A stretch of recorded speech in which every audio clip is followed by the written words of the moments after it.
Salve, amigas e amigos da filosofia, bem-vindos a mais uma das nossas conversações filosóficas. Hoje eu vou conversar com um escritor e também tem formação em filosofia, que é o Marcelo Pereira Rodrigues, que tem vários livros já publicados e um mais recente, A Queda, é um romance, e a gente vai conversar então sobre a escrita, sobre um pouco de mercado editorial brasileiro e também as relações com a filosofia. Muito obrigado pela sua presença aqui, Marcelo. Ele está em Belo Horizonte, capital de Minas Gerais. É um prazer muito grande recebê-lo aqui. Eu vou começar com essa pergunta, partindo de uma questão mais concreta, que é o seu último livro, e depois a gente vai caminhando aí por outros assuntos, né? Conta um pouco a sinopse, né? O que você apresenta nesse último romance, e qual é assim, na sua produção, já são quantos romances? Esse aí, qual é o número deles na sua extensa produção já? E daí a gente vai conversando. Então, começando por esse romance A Queda. Obrigado pela presença e boa tarde, Marcelo. Caio, primeiramente é uma satisfação ser entrevistado pelo seu prestigioso canal, ao qual eu acompanho, e quero deixar aqui de público o seu excelente trabalho de divulgação cultural, não é? E para mim é um privilégio muito grande bater um papo com o seu seleto número de ouvintes. Eu tenho aqui o livro A Queda. Este livro foi publicado no ano de 2017. O título, à guisa de homenagem ao escritor franco-argelino Albert Camus. E A Queda é um romance contemporâneo, filosófico, que tem como sinopse um lançamento de livro em Belo Horizonte. É uma história ficcional, é uma ficção. E neste encontro para o lançamento de livro em Belo Horizonte, o filósofo, que é o Gregório, que é o personagem dito assim principal, ele irá receber os seus leitores. E no lançamento, onde ocorre uma chuva torrencial e há um público seleto de 15 personagens, de 15 presentes, né, de 15 convidados que comparecem a esta sessão de autógrafos, eu começo a discorrer a partir do capítulo 1, que chama-se Lançamento de Livro, o capítulo 1, eu começo a discorrer sobre estas relações interpessoais. E começo, a partir do capítulo 2, a descrever estas personagens com todas as suas características boas e ruins, e o porquê, o motivo delas terem esta relação com este escritor, o Gregório, que é um professor de filosofia num colégio particular de Belo Horizonte. E estes 15 personagens, o público que leu o livro, que referendou através de boas críticas e bons comentários, achou o mérito de eu ter conseguido descrever 15 personalidades. E dentre estas 15 personalidades, houve um ponto em comum, que foi uma voz, ao mesmo tempo onisciente, narrando a vida destas pessoas, mas, ao mesmo tempo, sem um propósito de julgamento. Então, é como se realmente eu entrasse na mente daquela pessoa e tivesse tido este trabalho de ser aquele personagem, de ser uma outra pessoa. Então, eu costumo brincar que neste processo de criação eu fui um pouco esquizofrênico, que eu fui 15 pessoas diferentes. E dentre estas pessoas, eu brinquei um pouco com alguns estereótipos. E eu tenho até a contar o seguinte, que como este livro foi lançado em 2017, então, muito certamente, ele foi produzido em 2014, 2015, 2016, e eu comecei a observar alguns estereótipos. Algumas pessoas que, talvez, né, defendendo as suas causas ou as suas visões de mundo, elas se tornam assim tão fanáticas que se tornam caricatas. E eu lembro que quando eu terminei este livro, eu deixei ele na gaveta, deixei um tempo na gaveta e eu mesmo julguei se os personagens não estavam caricatos demais, porque assim, eu não queria fazer uma comédia, eu queria fazer um drama filosófico, não é? E aí eu observando, né, a partir assim do meu mundo, as pessoas, principalmente esta famigerada, por vezes, rede social, né, vendo os posicionamentos de pessoas que elas não percebem o quanto são partidárias, dogmáticas, adeptas de ideologias e não de filosofias. E eu disse, puxa vida, caricatos não estão os personagens do meu livro, caricatas estão as pessoas, e eu vou publicá-lo. Então, dentro deste espectro, eu brinco com um defensor ferrenho do movimento de consciência negra, que vê perseguição em tudo, ele não consegue ter uma síntese. Eu brinco com o movimento feminista, este histrionismo, às vezes, não refletido, não é? É claro que o movimento é extremamente justo, aplicável, mas, enfim, eu brinco um pouco com este politicamente correto. Eu tenho uma personagem que é uma adolescente que é viciada em redes sociais. Eu costumo brincar, né? Que ela também, no livro, ela consegue ficar 25 horas do seu dia conectada. Eu até brinco, ela consegue ficar mais conectada do que as horas do dia. Eu falo deste professor de filosofia, eu falo sobre uma pastora evangélica que tem diálogos interessantíssimos com este professor de filosofia e escritor. E os diálogos são muito interessantes porque brincam um pouco com esta certeza, né? Tanto da religião, se existe Deus, ou qual o papel da igreja e também o papel da filosofia, enfim. Brinco também com este desejo de aparecer, das pessoas aparecerem, e principalmente a aparência em detrimento à essência. Eu tenho um personagem chamado Nicodemos, que ele tem vergonha de ser brasileiro. Eu brinco que ele sofre de estrangeirismo. Então, assim, é um caleidoscópio de várias pessoas. E o mais bacana, Caio, é que quando eu recebi as críticas do livro, eles falaram, puxa, isso é a vida de quem? Você narrou a vida de quem? E foi uma ficção. Foi uma ficção, mas que retrata muito do nosso dia a dia, do nosso cotidiano, não é?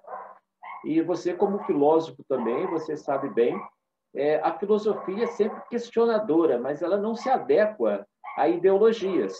E eu observo isso muito hoje, é uma falta de inteligência, de entendimento tamanhos. A gente está reproduzindo clichês, frases feitas, a gente não estuda o termo, e eu penso que o papel do filósofo, embora eu não me arvore, né, a ser assim um ditador de regras para os outros tal, mas é sempre ter dúvidas de tudo. Eu sou cartesiano neste ponto. E eu fico muito incomodado com estas pessoas que têm certezas de tudo, né? Quer dizer, são certas de tudo. Então, a queda é um pouco disto, é um pouco desta incompreensão, ou seja, ao mesmo tempo que nós temos todas as possibilidades, né, de comunicação, a gente vê uma falta de diálogo tamanha, não é? As pessoas estão separadas em guetos, em nichos ideológicos, né, por briguinhas políticos, partidárias, ideológicas entre A e B, e não sai disto, né? Então, este livro, eu penso assim que, modéstia à parte, eu fui muito feliz de tê-lo lançado. que é exatamente para trazer luz e para problematizar, não é? Algumas questões. E eu noto que muitas críticas às quais eu recebi foram de pessoas que se enxergaram neste livro e falaram: puxa, isso acontece com a minha vida. Eu tenho um amigo assim, uma amiga assim. Embora eu ressalte, eu não quis pagar uma moral para ninguém, eu quis apenas exercer o ofício de contar uma boa história. Eu acredito que, modéstia à parte, eu tenha conseguido. E se estes personagens, que na minha preocupação primeira era que eles não fossem caricatos, né? Se eles se tornaram críveis e levam até hoje a várias discussões, eu sinto-me realizado, porque este é o papel do livro, né? É dar uma mensagem, é mais problematizar do que responder. E, na verdade, é o seguinte, desde a sua publicação, eu tenho observado um recrudescimento deste politicamente correto chato, desta ideologia ao invés de filosofia, desta falta de alteridade de você se colocar no lugar do outro. Então, assim, é um espectro de várias coisas. É um livro que incomoda. Eu costumo dizer que não é um livro que vai agradar a todos, mas é um livro para quem gosta de pensar. E eu sempre gosto, né, nos meus canais, nas minhas performances, de não fazer as pessoas pensarem o que eu quero que elas pensem. Eu ouso dizer que eu fico muito feliz quando as pessoas, pelo menos, se colocam a pensar através de um livro meu, né? E então este é o sucesso do A Queda. É o meu 12º livro da carreira, não é? Eu escrevo 2 gêneros, entre romances, que a crítica especializada considera romances filosóficos, e crônicas. Tenho a sorte, e graças aos meus leitores, de viver de literatura no Brasil, de ser um escritor profissional, não é? Também com trabalhos publicados no exterior. E é isto. Este é o caldo todo destes 20 anos de carreira e com mais destaque, né, para esta grande obra aqui, chamado A Queda. Muito bom, você tocou em alguns temas, então é de 17, ele foi Isso. publicado num momento muito delicado, né, da vida social e política e econômica do nosso país também, né? Sim. E essa crise, ela só vem se agravando desde então, né? Como que você vê as relações entre a ficção e as múltiplas interpretações da realidade concreta e também o acirramento disso na atualidade, né? No período que a gente está vivendo? Olha, eu me sinto até muito agraciado. Às vezes eu até fico constrangido com tantas coisas boas que acontecem na minha vida, quando, né, olhando a coletividade, a gente observa assim o caos. E eu penso que é principalmente, Caio, da nossa falta de educação e cidadania, inclusive para o diálogo e para o entendimento mais básico, né? Eu, quando remeti à primeira pergunta sua, né, sobre este fla-flu ideológico, eu vou estender aqui uma questão muito básica, muito básica. Vamos tomar como exemplo a questão política, né? Você tem partido A, você tem partido B. A grande questão não é, por exemplo, o presidente da República que está lá. Nós temos uma grande dificuldade, nós temos uma infantilização sobre uma pessoa que irá chegar, é a vinda do Dom Sebastião, que irá, com a sua varinha de condão, tocar e resolver os problemas que nos assolam há muito tempo. Mas vamos refletir um pouco. Nós estamos num regime presidencialista, não parlamentarista. A República é constituída de 3 poderes e, na verdade, vamos tratar de uma questão muito atual, né? nós estamos com uma pessoa desequilibrada na presidência da República. Agora é a questão. A culpa, a responsabilidade é só do desequilibrado? Onde estão os outros poderes que não tomam uma posição, não é? Uma posição para retirar este indivíduo do poder. Eu não estou falando aqui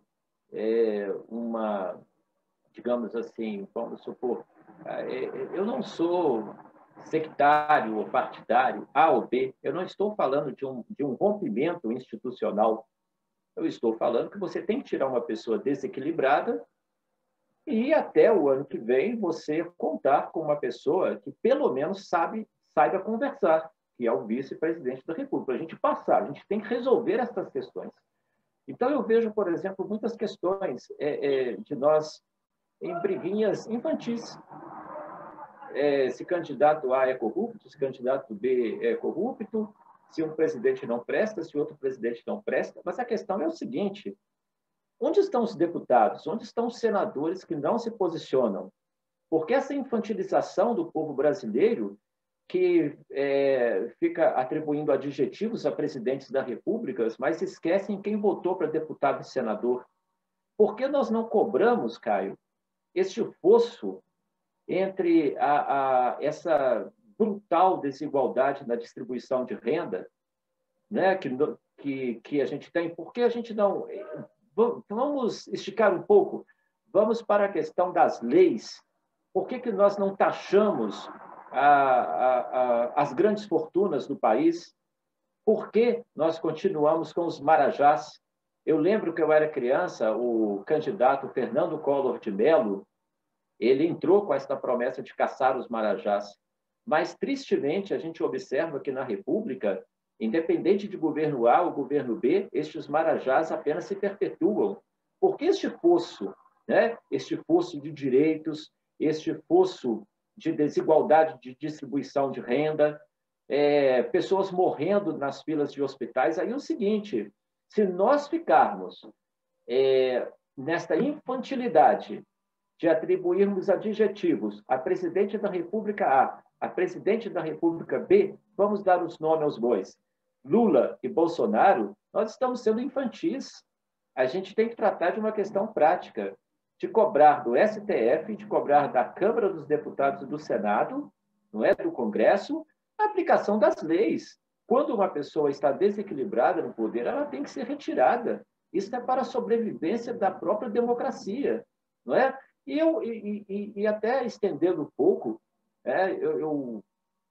eu discuti outro dia com um amigo, né, que diz que o adjetivo, né, atribuído ao atual presidente psicopata é ofensivo às pessoas que são acometidas de psicopatia, porque elas pelo menos fazem tratamento, né, e pode demandar assim que são pessoas más, e na verdade são pessoas com distúrbios, né, psicológicos. E eu iria, por exemplo, além da filosofia, na filologia, né, para falar, por exemplo, que até o termo genocida é mal aplicado, porque não há um extermínio de uma etnia. A questão é o seguinte: o que eu percebo é um desequilibrado no poder. E este mal que ele faz, eu penso que a responsabilidade é mais. Por exemplo, se eu sair com o meu pitbull, eu não tenho pitbull e nem saio com o meu pitbull, mas se eu estiver com ele na corrente e ele se soltar, eu não posso responsabilizar o pitbull. É claro que ele será abatido, mas assim, a responsabilidade é minha de não ter segurado a corrente, a coleira, né? Então, eu vejo assim, esta infantilização, essa falta de educação do povo brasileiro. E o que mais me deixa preocupado, Caio, é que das cabeças pensantes do país, que deveriam ser guias para orientar, não é, a população, eu evoco aqui Platão na sua República, a gente observa que muitos deles aderiram a ideologias partidárias. E se nós entendermos bem, partidos são partes, partidos não são todo. Partido, vamos discutir política, mas vamos discutir o pacto federativo, a questão da aplicação das leis, a quem de direito, a quem atribuir as responsabilidades. Então, assim, eu vou te ser muito sincero. Para um pensador no Brasil independente que não adere a partido A ou B, ou que tenta ver a coisa um pouco de cima, é um misto. É impossível de manter um diálogo equilibrado e, ao mesmo tempo, eu dou risadas de certos posicionamentos. Eu falo, cara, isso aí não tem condição. Essa pessoa parece que está com um discurso de 8ª série. Com todo o respeito aos alunos da 8ª série. Assim, são posicionamentos infantis. Não é? Eu sempre digo que, como filósofo, eu sempre gosto de ser aberto e na dialética. Eu sempre a característica principal que eu atribuo ao fato de eu ser escritor, de ser um pensador, Caio, é ser interativo, é deixar desde logo o espaço para assim, cara, fala que eu estou errado, me corrija, porque eu quero aprender. E se você me provar que eu estou errado, eu vou te agradecer. Eu não tenho a arrogância de me arvorar a ser o dono da verdade. E com muita preocupação, Caio, eu vejo muitos ideólogos se arvorando a serem os donos da verdade. E aí, o nosso caos que a gente verifica-se aí, né, com todo este cardápio que eu acabei de te falar. É quase um desabafo. Marcelo, ontem eu estava conversando com um colega professor aqui no canal. Ele disse assim, uma coisa muito dura, na verdade, né? Já são 360 mil mortos, sendo que no último mês, né, grande parte desse número, né, no Brasil. E nós nos comovemos, não todos nós, mas grande parte de nós no Brasil, com a morte de um indivíduo, como, por exemplo, ele citou o Maradona e também citou o príncipe lá da Inglaterra, né? E que fazem pessoas se comoverem e até viajarem do país para ir lá visitar o túmulo do Maradona e tal, com todo respeito à figura que foi o Maradona e também ao príncipe, não é desmerecendo, desconsiderando a importância que possam ter, mas são 360 mil que se foram no Brasil e que parece e que esse dado é totalmente natural para nós, né? Pelo menos enquanto sociedade, enquanto comunidade de viventes humanos, né? Parece que isso não nos toca tanto quanto o resultado de um jogo de futebol ou algo assim, né? Então, talvez a gente esteja vivendo uma espécie de insensibilização. Como que você pensa essa incapacidade de agir, né, enquanto coletividade com relação a esse problema, né, que é o problema da vida e da morte, da saúde, que tem a ver também, é claro, com as políticas públicas e com o papel, né, daquele que nos governa e dos seus mais próximos, ali que estão à frente da pasta da saúde e etc. Como que você vê essa insensibilidade social da população brasileira? Vamos lá, eu concordo com o colega professor, penso e sinto o mesmo que ele, né? Agora, são figuras icônicas, né? E o próprio nome diz que são ícones, né? Então, e aí a gente, na verdade, a grande imprensa, Caio, ela sempre trabalha com o diversionismo. A grande imprensa é sempre o diversionismo, né? Ela nos dá uma pílula para nós degustarmos, para nós nos sensibilizarmos. E eu até disse à minha noiva, com relação à morte do príncipe Felipe, acho que é Felipe, né? O nome dele, enfim. E eu falei, gente, mas o que queriam? O senhor tem 99 anos. não é? Quer dizer, lógico que...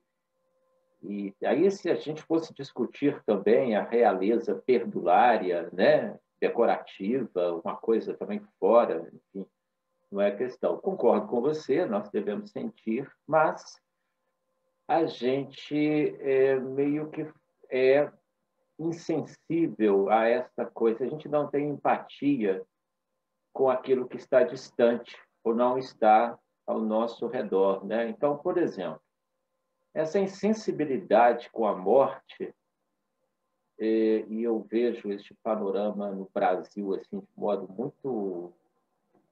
muito sério, né? Onde a autoridade maior do país debocha ou é insensível, né? Não tem a empatia para se solidarizar com as pessoas que perderam, né? Os seus parentes. E aí também vem muito da população. Mais uma vez, eu vou voltar para a questão da educação e da cidadania. Vamos lá. Eu tenho uma tese que nós estamos na Terceira Guerra Mundial. Nós estamos na Terceira Guerra Mundial. Vamos fazer aqui um exercício de imaginação. Vamos imaginar, vamos voltar para a Segunda Guerra, vamos pensar em Londres ou em Berlim, onde você estava em casa, intocado, e os bombardeiros em cima, né?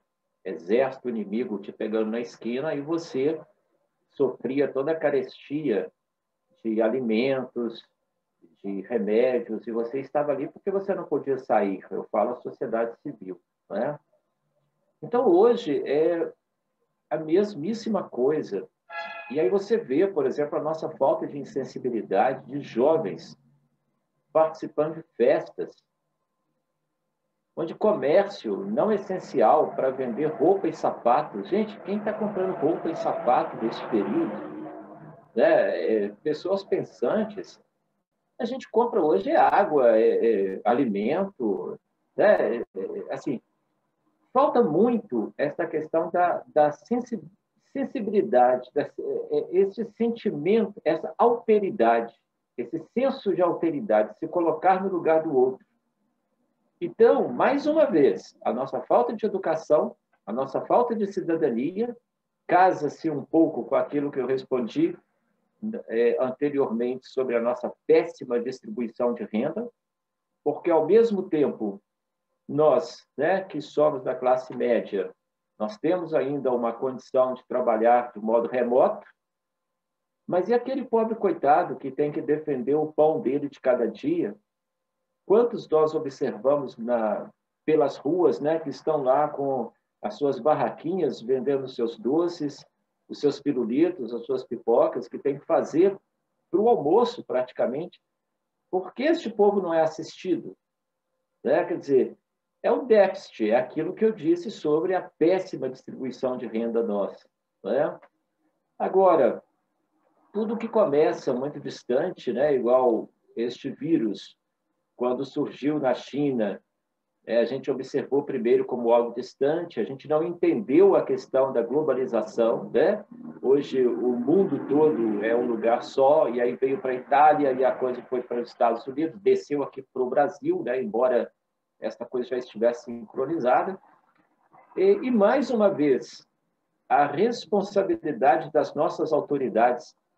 Nós devemos ser previdentes na vida. O que essa previdência nos ensina?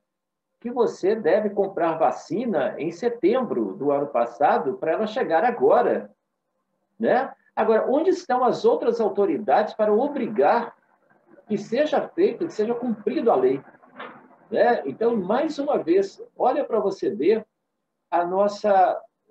como nós estamos encalacrados. Que é o seguinte, qual que é o diversionismo? A população assistindo ao Big Brother Brasil, 20, 21, 22, assistindo partidas de futebol, nada contra, até porque eu assisto partidas de futebol, fora do meu exercício, né, de intelectual, de escritor, eu adoro assistir o futebol na TV, enfim, mas falta estes questionamentos, você perguntar, por exemplo, ao vereador da sua cidade, quem você votou, como que está a saúde do seu município, quais providências estão sendo tomadas, mas a gente se esquece disso tudo. Mais uma vez, a gente pensa na figura de um Dom Sebastião, que virá para nos salvar, né? Então, a gente vive de heróis, e são heróis de pés de barro, eles não se sustentam. Então, enquanto, volto a dizer, nós não tivermos implícitos em nós a questão da educação e da cidadania, a gente não vai conseguir nem cobrar aos outros, porque a gente não sabe dos nossos deveres. A gente quer direito, mas nós não sabemos dos nossos deveres. Aliás, na verdade, a gente sabe, a gente finge que não sabe, não é? E aí você observa, porque alguns países enfrentaram melhor esta pandemia do que o Brasil, por todos os aspectos que eu listei atrás: educação, cidadania, distribuição de renda. Então, países avançados da Europa, como Islândia, República Tcheca, conseguiu confinar todo mundo no seu bairro, mas chegou o cheque para ele lá, para ele fazer a compra dele. Ele não podia sair, mas ele podia sair para ir ao supermercado, e ele estava amparado pelo governo, que estendeu a ele uma teia de proteção, porque é um direito do cidadão. Não é? Então, por exemplo, aqui no Brasil, essa balbúrdia, esta bagunça, esse diversionismo, esta falta de responsabilidade dos políticos, dos juízes, dos congressistas, da grande mídia, é isto que ocasiona este caos que nós temos em educação e cidadania, e que, infelizmente, vai se perpetuando. Não é? E sobre essa insensibilidade, a gente sempre tem uma visão muito pragmática de que, se a gente está bem, que se dane o mundo. Mas a gente mal sabe que já está chegando perto, ela não poupa ninguém. A Covid é este inimigo feroz e invisível que aí está, não é? A gente não tem segurança. Ele veio para refazer algumas relações em que um povo mais educado saberá rever muitas de suas práticas. Mas, infelizmente, o brasileiro, aquele que vive pelo calor da hora, eu costumo dizer, Caio, você lembra, você deve ser da minha faixa etária, que nós crescemos na escola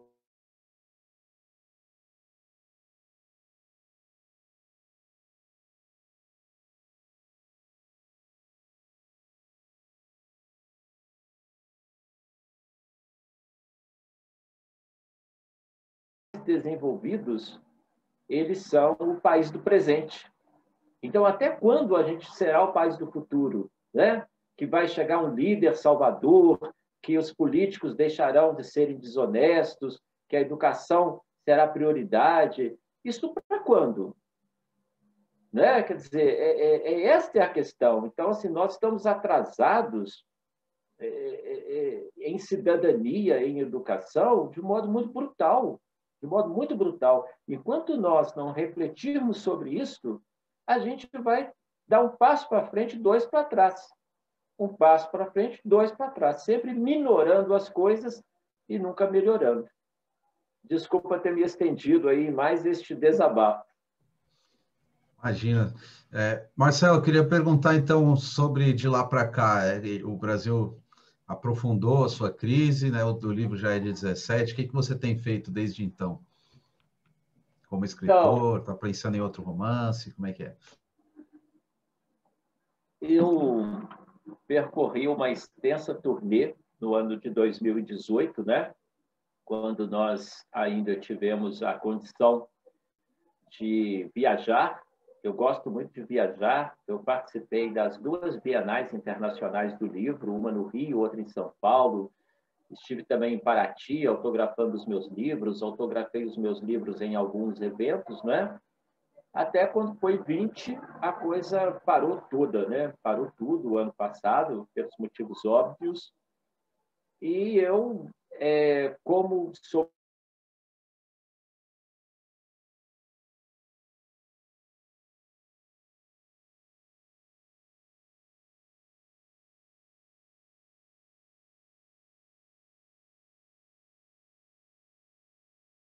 para mim, afetou pouco, mas eu não gostaria, eu sempre falo, né, com as coisas boas que me ocorrem, eu chego a ficar um pouco constrangido, não dá para comemorar, né, no meio de um cenário tão assim ruim, vendo, por exemplo, colegas escritores passando fome, essa é a questão, né, sem condições de venderem os seus trabalhos, livrarias fechadas, a prioridade, né, do brasileiro que leitura está lá para, sei lá, você é a última das prioridades, né? Eu me sinto até um privilegiado de ter um público leitor assim tão grande, tão bom.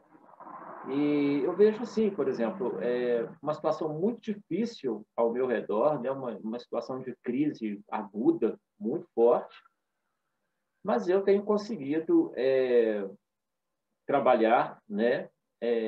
Sobre essa previdência que eu te disse há pouco. Eu sou adepto dela, né? Consegui assim ter um apoio, né? Um apoio dos meus leitores, de modo natural, de modo bem assim tranquilo, porque eles comprando o meu trabalho, né? Me possibilitaram assim, não passei perrengue nenhum, ainda bem. Mas assim, sempre no meu olhar coletivo, né, muito preocupado com colegas escritores, né, com estes verdadeiros artistas aí, estes pensadores que estão passando aí este momento tão difícil, né, de suas vidas. Eu até, na medida do possível, tento comprar alguns trabalhos deles, né, para dar um apoio, para realmente assim incentivá-los à produção, né, realmente. Eu estou escrevendo um livro de contos que está sobre análise de concurso, né, de um importante concurso que eu não posso revelar agora. Estou também agora fechando com uma editora do Brasil que tem alcance na Suíça também para a publicação de um livro meu de ensaios. Vai ser uma estreia neste estilo, né, de ensaio. Vai ser um livro muito bacana, assim, porque faz uma ode aos clássicos da literatura, como Thomas Mann, Balzac, Flaubert, Mário Vargas Llosa, enfim, Philip Roth. Então, assim, é um livro que eu gostei muito de tê-lo escrito, né? Tenho também a sorte hoje de trabalhar para um site lá da cidade do Porto, em Portugal, que chama O Barrete, desde o ano passado. Então, assim, de trabalho, né, e de resultados, eu estou muito feliz. Quero mais uma vez agradecer muito aos meus leitores e, sem eles, né, essa equação não fecharia. Você ser um escritor, você precisa de ter leitores. E eu os tenho, enfim, é uma satisfação muito grande tê-los, né, e contar assim, poder viver de literatura no Brasil, quase um ato heróico, né? E é isso. Legal, Marcelo. Uma última pergunta que eu queria te fazer sobre como que você definiria, você falou que a crítica é que define o seu trabalho como romance filosófico. Eu queria ouvir de você como que é a influência da filosofia na sua criação e por que que são romances filosóficos. Então, eu fui formado em filosofia, né? Sou formado em filosofia pela Universidade Federal de São João del Rei, mas desde que saí eu já tinha nítido para mim que eu não iria seguir na carreira acadêmica, eu queria realmente enveredar pela carreira de escritor, né?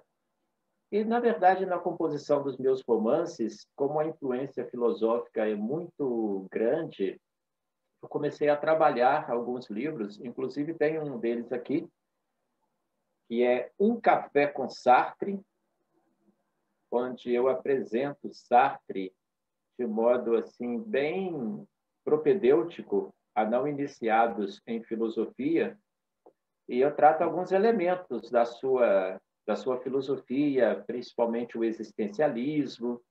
E aí a crítica especializada julgou que eu escrevi, as melhores críticas que eu recebi, Caio, foram essas, que eu escrevia filosofia sem ser pedante. Eu contava uma história, então assim, eu faço os personagens terem contato com a filosofia, trazerem ideias de filósofos, discutirem, conversarem e sempre com esse pano de filosofia. E eu afirmo que, por mais que eu seja um bom ficcionista, eu acredito que aquela voz onisciente que perpassa o romance, a escrita, acaba tendo a voz, por mais que eu vá falar assim, olha, eu vou falar deste personagem, ele tem estas características, mas esta voz onisciente acaba sendo a do filósofo, né? Então, eu discorro com algumas questões comportamentais, algumas questões relativas à dialética, né? Igual isso que nós estamos conversando hoje, é uma excelente dialética, né? Nós estamos trocando informações, aprendendo, tenho certeza que este diálogo irá se estender, né? Para a gente aprender mais em conjunto, enfim. Então, foram estes elementos. E aí eu senti que, dentre estes personagens, por vezes oniscientes, sempre tinha um filósofo, ou um professor de filosofia, ou uma pessoa meio metida pensadora, meio questionadora, que levantava alguma questão para fazer as pessoas refletirem, né? E eu sempre digo que eu nunca me arvoraria a professar a ninguém para pensar, enfim, quem sou eu para isso? Mas pelo menos para desarranjar algumas coisas e fazê-las realmente debater ou refletir sobre a sua própria vida, né? E através dos meus livros, com muita humildade e modéstia, eu afirmo isso, eu tenho conseguido dar o meu recado sem ser ideólogo e sendo mais um filósofo mesmo do que um ideólogo com uma igrejinha de pensamento que melhor lhe convém. Muito legal, Marcelo. Agradeço muito a sua presença aqui no canal. E se quiser deixar uma última mensagem aí, fique à vontade antes de encerrarmos essa entrevista. Eu quero sim, eu posso passar os meus contatos? Por favor, pode falar. Você, tá. Eu quero estender, né, até por saber da grande audiência do seu canal, e estender com as minhas plataformas também. O meu site oficial de escritor é o www.marcelopereirarodrigues.com.br, onde lá os leitores terão o todo da minha carreira, uma galeria de fotos, galeria de comentários dos leitores, de mídia, de críticas, de sinopses dos livros e também a possibilidade de comprá-los, né? Nós temos lá o PayPal, o PagSeguro, um canal super profissional. Este é o meu primeiro contato. O segundo contato, eu considero o meu trabalho coletivo, é acerca da revista Conhece-te, da qual eu sou editor há 20 anos, fazendo uma publicação independente e impressa. Então, há 20 anos, a revista Conhece-te, ela circula no Brasil inteiro via assinatura, é uma periodicidade mensal, e eu convido a todos a tomarem conhecimento através do site da revista, para terem, né, uma primeira ideia, que é o www.revistaconhecete.com.br. Eu quero também deixar a plataforma do meu trabalho publicado lá em Portugal, que é o www.obarrete.com, repetindo, www.obarrete.com, e quero convidar a todos a participarem, se inscreverem, ativarem os sininhos das notificações no meu canal no YouTube, que é o canal MPR Filósofo. Fácil, são as minhas iniciais, Filósofo, MPR Filósofo.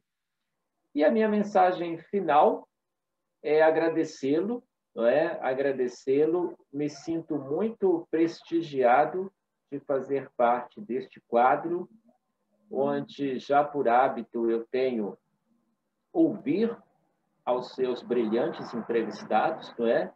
Sempre me colocando no campo da dialética,